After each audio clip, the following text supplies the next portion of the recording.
Friends, welcome back to my channel green chilli. நான் 2 colour framed கொஞ்சம் எடுத்து வச்சுருக்கேன்னு பார்க்குறீங்களா? இது ஆரஞ்சு கலர். இது பார்த்திங்கன்னா இதோட ஃப்ரேம் கருத்து போச்சு வாங்கிட்டு கொஞ்சம் நாள் ஆன உடனே.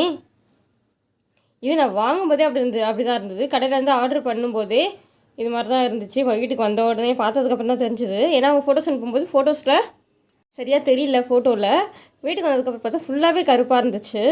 சரி, இதை வச்சு என்னடா பண்ணுறது, நம்ம காசு கொடுத்து வாங்கிட்டோம், ரிட்டர்னும் எடுத்துக்க மாட்டாங்க. ஆன்லைனில் ஆர்டர் பண்ணது என்ன பண்ணலாம் இதை வச்சுன்னும் போது எனக்கு ஒரு ஐடியா தோணுச்சு. அதான் உங்களோட இன்றைக்கி ஷேர் பண்ணிக்க போகிறேன். இப்போது இந்த ஃப்ரேம்டு குந்தன்ஸ் இருக்கு இல்லையா, ஃப்ரேம் கருத்து போச்சு. இந்த கருத்து போன ஃப்ரேமை மட்டும் தனியாக எடுத்துடணும்.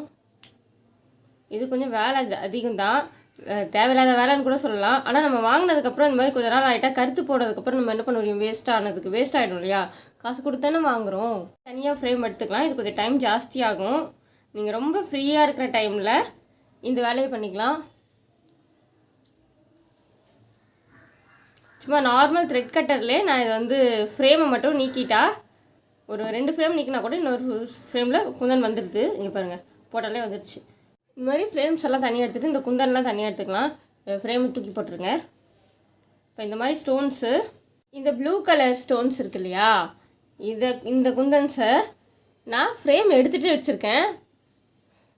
இதே தான் இது ஃப்ரேமோடு இருக்கும்போது எவ்வளோ கருப்பாக இருக்கு. இது பாருங்கள், நல்லாயிருக்கு, பெல்லான்னு இருக்குல்ல.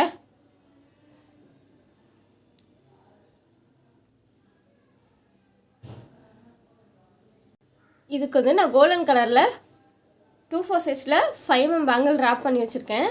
இது ஆரி ஒர்க்குக்கு யூஸ் பண்ணுற கட் பீடு. குட்டி குட்டியாக டியூப் மாதிரி இருக்கும், ஆனால் இது சைடில் கீரும்.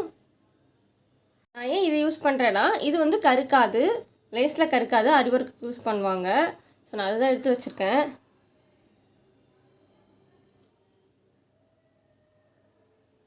இப்போது க்ளூ அப்ளை பண்ணிவிட்டு நான் இந்த ஸ்டோன் ஃப்ரேம் இல்லாத குந்தன்,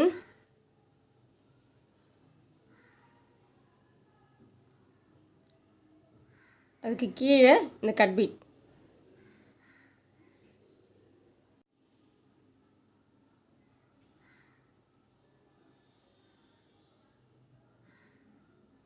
கிட்டத்தட்ட ஒரே அளவாக பார்த்து வச்சுக்கோங்க. ரொம்ப பெருசாக இருந்தால் வேணாம், அது கீரும், கண்டிப்பாக கையில் மாட்டோம். நெட் ட்ரெஸ்லாம் போட்டுட்டு கொசு வர மாதிரி இருக்க ட்ரெஸ்லாம் போட்டோன்னா கண்டிப்பாக கீரும், மாட்டோம், துணியில் மாட்டி இழுத்துரும். கருத்து போன ஃப்ரேம்டு குந்தனை வேஸ்ட் பண்ணாமல் கொஞ்சம் நேரத்தை ஒதுக்கி ஃப்ரீயாக இருக்கிற டைமில் இந்த மாதிரி ஃப்ரேம் எடுத்து வச்சிட்டிங்கன்னா இந்த மாதிரி யூஸ் பண்ணிக்கலாம். நீங்கள் இதுக்கு கட் பீட் தான் யூஸ் பண்ணணும்னு இல்லை, உங்களுக்கு இந்த பார்டருக்கு வேறு ஏதாச்சும் கிடச்சாலும் கொஞ்சம் கருக்காத மாதிரி, ஏன்னா இது கருக்காது லேஸில். இந்த குந்தன் கலர் போகாது, இது தேர் தான் செய்யுமே தவிர கலர் போகாது. அதனால தான் நான் இதை யூஸ் பண்ணுறேன். இதுவும் கலர் போகாது. ஸோ அந்த மாதிரி கலர் போகாத மாதிரி உங்களுக்கு ஏதாச்சும் மெட்டீரியல்ஸ் கிடச்சதுன்னா அதை வாங்கி நீங்கள் யூஸ் பண்ணிக்கலாம், பார்டர் மாதிரி வச்சுக்கலாம். அந்த மாதிரி இது நான் கோல்டன் கலர் பார்டர் மாதிரி இருந்தால் நல்லாயிருக்குமே சொல்லிட்டு நான் இந்த கட் பீட் வாங்கினேன். இதே மாதிரி நான் ஃபுல்லாக எடுத்து ஒட்டிக்கிறேன் இந்த வளையலில்.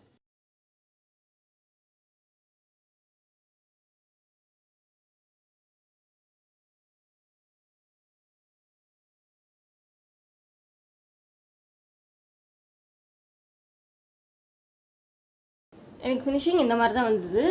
நான் இன்னொரு வலையிலும் அதே மாதிரி தான் பண்ணேன், ஃபினிஷிங் அப்படி தான் வந்துச்சு. இது 2/4 சைஸு, ஓரளவுக்கு சமமாக வந்துச்சு பாருங்கள். ஆனால் ஃப்ரேம்டு குந்தன்ஸ் இந்த மாதிரி கருத்து போயிருந்ததுன்னா ஃப்ரேம் எடுத்துகிட்டு இந்த மாதிரி யூஸ் பண்ணி பாருங்கள். இது கட் பீட் வேலை கம்மியாக தான் இருக்கும். இந்த வீடியோ உங்களுக்கு எந்தளவுக்கு யூஸ்ஃபுல்லாக இருந்ததுன்னு எனக்கு கமெண்ட்டில் சொல்லுங்கள். அடுத்து இந்த ஆரஞ்சு கலர் தான் பண்ண போகிறேன். ஆரஞ்சு கலர் இது கொஞ்சம் டைம் எடுக்கும் இந்த ஃப்ரேம் பிரிக்கிறதுக்கு. இந்த வீடியோ உங்களுக்கு பிடிச்சிருந்துச்சுன்னா உங்கள் ஃப்ரெண்ட்ஸோடு ஷேர் பண்ணிக்கோங்க. அடுத்த வீடியோவில் சந்திக்கலாம். பாய்.